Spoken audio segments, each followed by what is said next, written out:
Well, again, we are especially thankful for Roger and for his substituting for Brother Jerry. And I'm thankful that he was able to do that and really enjoyed the presentation. And so we appreciate his efforts, his study, and all that he had to say on the topic tonight. I think we hear a lot of religious jargon from our friends and neighbors, and sometimes we don't know where a lot of that comes from. You know, we hear words that we can't find anywhere in the Bible, and so we're uncertain as to their origin and meaning. And I'm thankful that Roger spent the time tonight to explain what is meant by sacrament, both in the Roman Catholic and Protestant view, and to address baptism in particular on this issue. So we thank him very much. We're going to have a time now for some questions. And so if you're a brother in the church, you'd like to ask a question, please raise your hand. I'll call on you. We ask you to stand up, wait for the microphone, and hold the microphone up close so that we can make sure we capture your voice for our recording. We'll open now for questions.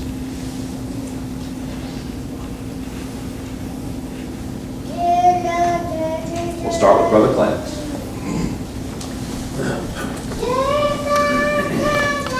Thank you very much. In Colossians 2:11, or 12 rather, when it says, you're raised with him through faith in the working of God who raised him from the dead. Does that mean that we have faith in the work God did in raising Christ, or that we have faith in the work God does in baptism? Well, I first interpret it as we have faith in the working of God that he performs in baptism. But the very next phrase says we have faith in the working of God who raised him from the dead. I think maybe we have faith in both, I would say. One other question. On the Lord's Supper, what is the spiritual meaning of the Lord's Supper?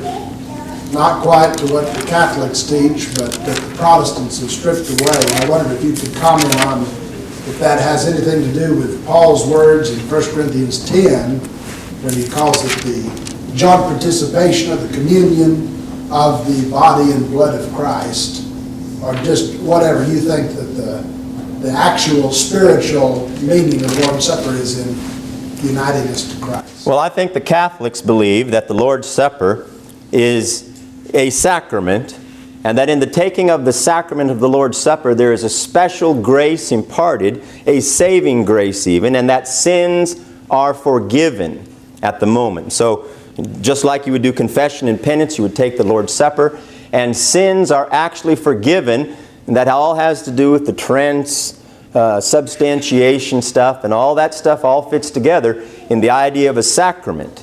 Now the Protestants strip the sacramental part of that. Some of them went to consubstantiation, but others just went, they strip it of its power.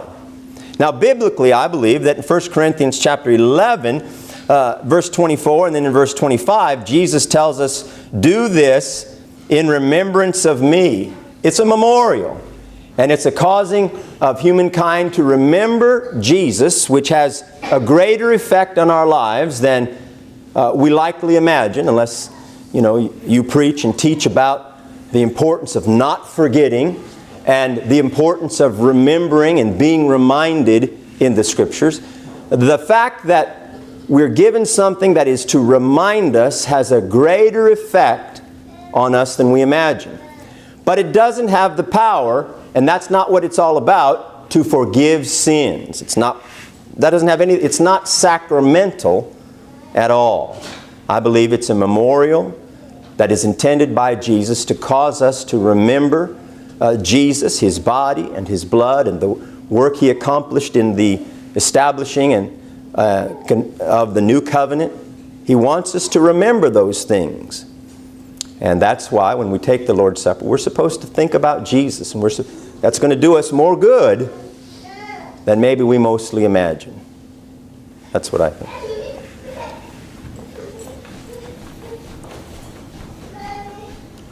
In the sacramental system, only a Roman Catholic Church priest could give you the sacrament of the Lord's Supper, the Eucharist. Because it all works together. Only there's forgiveness of sins And only they've got a lock on it, have the power to give that. I was going to give my 2 cents on Colossians 2. This is actually one of my favorite passages on baptism, because I think that this is one that makes it very clear that the Bible doesn't teach that there's power in the water, but the power is in God. And if you look at the context of Colossians 2, you can just see right there in verse 8. Paul says, "Beware lest anyone cheat you through philosophy and empty deceit." Most of this chapter is Paul's polemic against false doctrine. And I think when he gets to the baptism section, he's saying, we don't have confidence in all of these other things, all of these competing ideas. We have confidence that God, we have faith in that God will do for us what he's promised, because he has demonstrated his power in the resurrection. And so we do have faith in baptism to accomplish what he says it will accomplish, because we have confidence in God's power in the resurrection. And it's not all this other stuff that the Colossians were being inundated with. All the philosophies of man. Yeah. Jimmy Kagan. Appreciate that. Maybe you could help me understand some You could help me. Catholic theology here. If the sacraments are necessary, they view the sacraments are necessary for salvation. And I know this wasn't directly part of your topic. It was more focused on baptism. But you mentioned matrimony or marriage as a sacrament. What is their view of the necessity of marriage, and how would they harmonize that with the doctrine of celibacy? Well, in specific, they have an out. They believe they say the sacraments are necessary for salvation, but not all to every person. So it's the same with orders. The sacrament of orders is whenever you would be proclaimed a priest or a bishop. There are certain words that would be said over you, and you'd be pronounced by likely someone higher, but it would have to be an official of the Roman Catholic Church, successionism, who would pronounce you, and things would be said. That's orders. And within that, that's a sacrament. That pronouncement that you are a priest or a bishop or an archbishop, all of those things are orders. And they recognize not everyone will have the sacrament of orders placed upon them. Everyone has to partake of the sacraments, but not all of the sacraments. Glenn Osborne.